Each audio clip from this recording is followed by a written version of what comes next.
The autumn evening enveloped the city in a soft, cool mist as raindrops rhythmically tapped against the window of my favorite cafe. The place was as cozy as ever. The scent of freshly brewed coffee, the faint aroma of pastries, and the dim lighting created an atmosphere of warmth and refuge from the chaos outside. I sat by the window watching people hurry past, their umbrellas a blur of color against the gray backdrop. Autumn always brought back memories, but today, it seemed something else was weighing on my mind.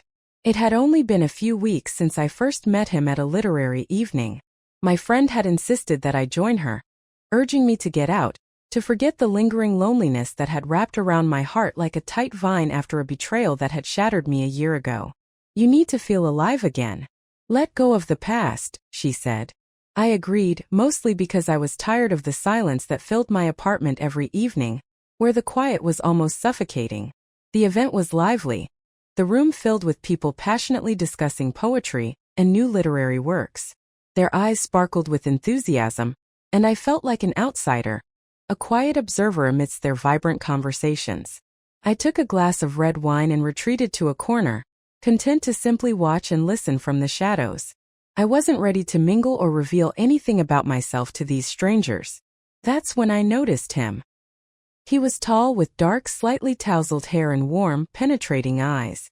He stood across the room, gazing at me with an intensity that made my heart skip a beat. There was something in his eyes, a mixture of curiosity and gentleness, that reached deep into my soul.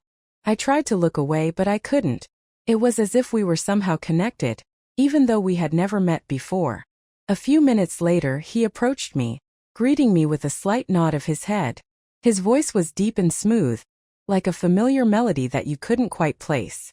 Are you too seeking an escape through books? He asked, and I felt a strange warmth spread through me. We began to talk, cautiously at first, as if both afraid of revealing too much too soon. But with each passing minute, our conversation became easier, more open. He spoke of his favorite books, of travels that had shaped his life. I listened, captivated, forgetting about the world around us. By the time we realized the room had almost emptied, I was reluctant to let the evening end. But he merely smiled softly, bade me farewell, and disappeared into the night without even leaving his name. In the days that followed, I found myself constantly thinking about that conversation. His words, his smile, the way he looked at me with such sincerity, it all lingered in my mind like a delicate echo. I didn't know who he was or if I would ever see him again, but something inside me had shifted. The colors of my world, once so muted, seemed to brighten just a little. One rainy morning as I walked into my favorite cafe to escape the chill, the barista, whom I knew well, approached me with an odd expression. "This is for you," she said, placing a small envelope on my table. I was taken aback. I wasn't expecting anything from anyone. Carefully, I opened the envelope and found a neatly folded letter inside. The message was brief. Autumn brings not only rain but also new encounters. You once said you loved this season for its clarity and honesty. I hope this letter brings you some warmth on this rainy day. There was no signature. I read the lines over and over, trying to understand who could have written them. The handwriting was confident, yet there was a subtle hesitance to it, as if the writer had been unsure whether to send it. I wondered if it was just a mistake, a letter meant for someone else. But when I returned to the cafe the following week, another letter awaited me. The second note was longer, more heartfelt. The author shared thoughts about how difficult it can be to open up after one's heart has been wounded. Those words resonated deeply with me, echoing my own fears and insecurities that I had kept hidden for so long. How could this person know exactly what I was feeling? With each letter that followed, I felt an invisible thread drawing me closer to the mysterious writer. Yet I still had no idea who he was. There were no hints in the letters that could reveal his identity, only warm, comforting words that enveloped me like a soft blanket on a cold autumn night. As time went by, the letters grew more personal. The writer confided in me about his struggles to trust again, how he found solace in writing down his thoughts, hoping they would reach someone who understood. Every time I opened a new envelope, my heart would quicken with anticipation. I couldn't explain it. Was it fear of the unknown, or was it hope that perhaps this connection could be something real? One day, I finally gathered the courage to ask the barista who had been leaving these letters for me. She simply smiled and replied, I'm just the messenger. That's all I know. My heart filled with both frustration and excitement. Could it be him, the man from the literary evening? But how would he know that I came to this cafe? The more I thought about it, the more restless I became. I longed to meet this person, to look into his eyes and discover if he was truly the one I had been imagining. But fear held me back. I had been hurt before. I had trusted only to be betrayed. Was I ready to open myself up again, to risk another heartbreak? Yet every letter seemed to dissolve a bit of that fear, like a gentle breeze blowing away autumn leaves. I began to look forward to these messages as if they were beams of light in the dim, solitary days of my life. They brought me a sense of warmth, a feeling that perhaps there was still hope for something beautiful to blossom, even in the late autumn of my heart. I knew I had to decide. Would I take the risk of finding the one behind the letters? Or would I continue hiding in the safety of my solitude? As the rain outside continued to fall, I realized that perhaps it was time to let go of the past and see where this new path might lead. The rain had softened into a light drizzle, wrapping the city in a misty veil. I sat at my usual table in the cafe, wrapped in a warm scarf, waiting once again for a letter. These letters had become my quiet ritual, the one thing that brought a flicker of light into the gray autumn days. Each time I opened a new envelope, my heart would skip a beat, wondering, what would he write this time? What secret would he reveal about himself, or perhaps even about me? But today was different. Today there was no letter. I stayed longer than usual, my eyes fixed on the door, as if it held the promise of hope. Each time the door swung open and the little bell above it jingled, I found myself holding my breath, expecting to see someone with a familiar envelope in hand. But every person who entered was just another passerby, seeking warmth and a cup of coffee on this cold day. With every passing minute, my hope dwindled, like the last leaves clinging to the trees outside the window. Maybe he changed his mind? Or perhaps he realized it was all pointless. Thoughts buzzed in my head, and I struggled to push away the anxiety that slowly crept into my chest. Over the past few weeks, these letters had become more than just random notes from a stranger. They were my lifeline, a thread that tied me back to a life I had long since abandoned, hidden behind the locked doors of my wounded heart. I was just about to leave when I noticed the barista hurrying toward me with a mysterious smile. "This is for you," she said, placing a new envelope on the table. My heart skipped a beat, and I eagerly tore it open. "I've noticed that you always sit at this table," the letter began. "You gaze out the window as if searching for something or someone, or perhaps just observing life passing by. I've seen you here many times before I gathered the courage to write the first letter. You seem so lonely, and yet there's a strength in you that draws me in. Sometimes I feel that we are quite alike." I paused, taking a deep breath. So he had indeed been watching me. This was no game, no figment of my imagination. He had been sitting here in this very cafe observing me. Perhaps our eyes had even met. The thought sent my heart racing. I tried to recall the faces of all the men I had seen here over the past weeks, those reading newspapers or working on their laptops, but none stood out clearly enough for me to say, "It was him." I continued reading. "I know it's hard for you to trust people again after what you've been through. I've been hurt too, and it took me a long time to believe that there could still be something good in this world. But your smile, even when it's tinged with sadness, made me believe that not all is lost." Tears stung my eyes. He could truly see me, see my fears, the ones I carefully concealed behind a mask of indifference. This was more than just a letter. It was a glimpse into my soul, an acknowledgement of my deepest emotions.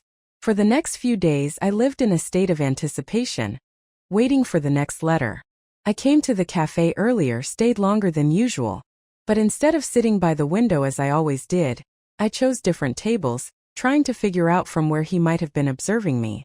And then one day I found a new envelope, but this time it wasn't on my usual table. It was left on a chair at the neighboring table, as if someone had accidentally left it there just moments before. My pulse quickened as I carefully picked it up and opened it.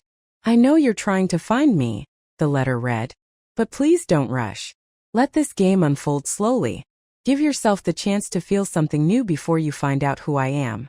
Sometimes the answers come to us only when we stop searching for them."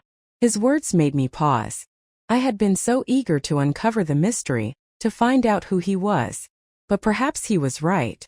Perhaps I needed to let go of my need for control and simply allow myself to experience whatever this was. To enjoy the thrill of each new letter, each new revelation about him and about myself. That evening as I walked home, I stopped by the river that cut through the heart of the city. The water mirrored the lights of the street lamps, and a cool breeze wrapped around me like a soft embrace. I stood there lost in thought. When was the last time I felt something so real? This stranger had awakened something in me that I had thought was lost. But could I really open my heart again? What if this was just a game? What if he disappeared as suddenly as he had appeared? I stared into the dark waters searching for answers, but all I saw was my reflection. A woman who so desperately wanted to believe, yet was so afraid. The next morning I returned to the cafe, but this time I came prepared. I brought with me a blank sheet of paper and a pen. I had decided to take a step forward to write him a reply. My mind was filled with questions, but I knew I needed to give myself a chance to feel something more. "Thank you for your letters," I began. "I don't know who you are, but your words have helped me remember what it feels like to feel alive. Perhaps you're right. I will give myself the time to let go of the past and simply enjoy this moment. Wherever you are, know that I am waiting for you. Whenever you're ready to reveal yourself." I left the letter on the table where I usually found his notes. Now it was my turn to wait for a response. The rain had long turned into snow, blanketing the city in a soft white cover. There was that particular chill in the air that only winter could bring, the kind that turned each breath into small clouds of steam and made the streets quieter, as if nature itself was urging people to pause and listen to the stillness. I was sitting at my favorite table in the cafe once again, surrounded by warmth and comfort. Outside, snowflakes danced in the air, adding a magical touch to the evening. The barista brought me a steaming cup of hot chocolate, and I nodded gratefully. In front of me lay another envelope, the eighth one. Each letter from him had become a small celebration, a moment I eagerly anticipated. Since I had written him a reply last time, it felt like I had taken a step forward. Yet now I was left waiting for his response, like a question left unanswered. I carefully opened the envelope, savoring the moment. Inside was another letter on the familiar cream-colored paper. "Your response was a gift to me. You can't imagine how difficult it was for me to gather the courage to begin this exchange. I had long convinced myself that I'd lost the ability to trust anyone, especially after the past left me with deep scars. But your words, warm, sincere, genuine, have given me hope that perhaps we can both open ourselves to the world again, even if there is still a lingering fear deep within our hearts. I saw you yesterday. You were sitting at your usual table, snowflakes melting on your shoulders as you walked in. I wanted to come over, but I couldn't bring myself to do it. Perhaps because I'm afraid of breaking this fragile thread that connects us. But I know that if we continue this exchange, maybe one day we'll be able to meet face to face without fear of losing what we've created." I put the letter down, feeling a warm glow spread through my chest. He had seen me. He had been here, so close, and yet remained hidden. I tried to remember all the men who had come into the cafe recently, those reading newspapers, those typing away on their laptops. Could one of them have been him? But none of them had caught my attention in a way that would have made me think, "That's him." This time I decided I was done waiting in the shadows. Instead of writing another letter in response, I left a brief note on the table where I usually found his letters. "I want to see you too. Let's stop hiding behind words. If you're ready, I will be here tomorrow at the same time. Just come to me." My heart was pounding as I left the note. I knew I was taking a risk. Maybe he wouldn't come. Maybe he would get scared and vanish, leaving me in the dark. But I couldn't keep living with only the anticipation of letters. I wanted to meet him, not just imagine him but truly see him. The next day, I arrived at the cafe earlier than usual. The snow had intensified, covering the sidewalks with a soft white carpet, and the air was crisp with that fresh winter scent. I chose a seat by the window so I could see everyone who entered. Time moved agonizingly slowly, each minute stretching like an eternity. The door of the cafe kept opening, and each time I looked up, hoping to see him. But it was always someone else. A man in a dark coat, carrying a briefcase, or another with rosy cheeks, stopping in to warm up with a cup of coffee. None of them were him. My cup had long been empty, and I was starting to lose hope when the door opened again. This time I didn't look up right away, thinking it was just another passerby. But then I felt something, a strange shift in the air, as if the entire world had paused for a moment. I lifted my eyes and saw him. He stood in the doorway, hesitating slightly, as if gathering the courage to step forward. He wore a deep navy coat, snowflakes sparkling in his dark hair, casting shadows over his face. His eyes, the same eyes I remembered from that literary evening, were warm but filled with a hint of uncertainty. Our eyes met and time seemed to dissolve. He walked slowly toward my table, and I noticed he was holding a small envelope in his hands. "You came," I whispered, feeling my heart race so loudly I was sure he could hear it. "I couldn't stay away," he said quietly, taking a seat across from me. He extended the envelope, but I gently stopped him with my hand. "There's no need for more letters," I said, looking into his eyes. "Let's leave the words behind. I want to know the real you." He smiled, and it was a smile so warm, so genuine, that all my doubts melted away like snowflakes on a warm breeze. We began to talk about life, about books, about our fears and hopes. Time slipped away unnoticed, and before we realized it, the world outside had grown dark. He suggested a walk in the snow, and I agreed. We stepped outside into a world transformed into a winter wonderland, where the snow swirled around us like a protective cocoon, hiding us from everything else. We walked side by side, and I felt the walls I had built so carefully around my heart begin to crumble. Perhaps we were only at the beginning of our journey, and perhaps I was still afraid. But now I knew one thing. Sometimes you have to give yourself a chance. Sometimes you have to open the door and let someone in, even when the world outside is cold and uncertain. Winter had settled over the city, blanketing it in soft snow and crisp, biting air. Weeks had passed since the day we first met at the cafe, and our lives had since intertwined like two scarves wrapped around each other for warmth against the cold. Those days felt like a dream to me, where reality and imagination blurred so seamlessly that I often couldn't tell where one day ended and another began. We saw each other every day, in that same cafe, or on our favorite walks through snow-covered parks. He would hold my hand in his as if he were afraid I might vanish as suddenly as I had appeared in his life. We talked about everything. Our past lives, the people we had lost, the books that had given us hope when we felt alone. And yet, despite our closeness, I could sense there was something he was still hiding. A secret he wasn't ready to reveal. One chilly evening we were sitting in the cafe, discussing a book we were both reading, when I noticed a change in his expression. His gaze grew distant, almost sad, and he fell silent, staring down at his hands wrapped around a cup of coffee. Finally, he looked up at me. His eyes filled with something between hesitation and resolve. "There's something I need to tell you," he began quietly. His voice was soft, almost a whisper, as though he was trying to find the right words, but they kept slipping away from him like snowflakes caught in a gust of wind. "I've been thinking about how to say this for a while, and maybe I should have told you sooner." My heart began to race, a cold dread slowly creeping into my chest.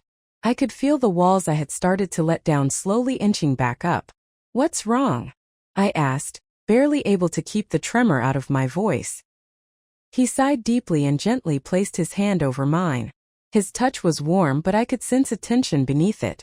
"I have to confess, when I first started writing those letters, it was just a way for me to escape my own pain," he said. "I saw you in this cafe, watching the world go by with that faraway look in your eyes, and something about you stirred something in me. You seemed like you were searching for something, or someone, and I thought maybe we could find comfort in each other, even if we didn't realize it at first." I listened to him, trying to understand where this was going. His eyes were filled with a sadness mixed with hope, as if he was waiting for me to say something that would change everything. "But then, everything changed," he continued, his grip on my hand tightening.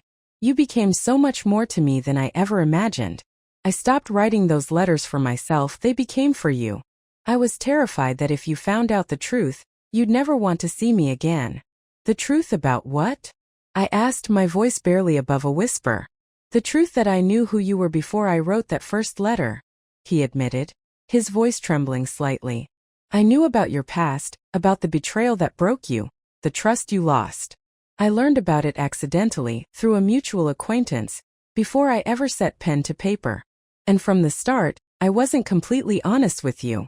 For a moment my mind went blank, like ice cracking beneath my feet. He had known about my past, about the pain I had tried so hard to bury. And still he chose to play a game with those letters, hiding his true intentions. I felt tears sting my eyes. His confession struck me like a blow, leaving me breathless. So you were just using me to find comfort for yourself? My voice shook, unable to hide the hurt. No, it wasn't like that, he quickly protested, his eyes pleading for forgiveness. At first maybe it was, but then everything changed. I fell in love with you. With your strength, your ability to find beauty even in the pain. I was scared to lose you, so I kept hiding the truth. I turned away, staring out the window at the snow that continued to fall. My heart was torn in two. One side wanted to believe him, to give him a chance, while the other was ready to retreat behind the walls I had built so carefully to protect myself. After a long silence where the air between us felt thick and heavy, I finally looked back into his eyes. You know that if you betray me again, it will shatter whatever is left of my trust, I said quietly. He nodded, his eyes glistening with unshed tears. I know, and I'm willing to do whatever it takes to make you believe in me again. Just give me a chance to make things right. We sat there in silence, only the sound of the snow falling outside breaking the stillness between us. I could feel two forces battling within me. The urge to open up again and the instinct to protect myself from getting hurt. But in the end I realized that life was too short to live in constant fear. All right, I finally said, exhaling as if releasing a heavy burden from my shoulders. But this is your last chance. I can't survive another betrayal. He reached for my hand and I allowed him to take it. His touch was warm and I could feel my heart slowly thawing, like ice melting under the first rays of spring sunlight. The snow continued to drift down outside, and we sat together in silence, feeling the tentative birth of a new beginning beneath the thick blanket of winter. Now I understood that sometimes, it's worth giving someone a second chance, even when it feels risky. Sometimes you have to let yourself believe again, even if it means opening yourself up to the possibility of pain. Because only when we're willing to take that risk can we find something real, something worth holding on to. Perhaps this was the start of a new story. One that we would write together, this time without letters and secrets. Just the two of us, beneath the white cover of winter that was finally starting to bring hope for spring.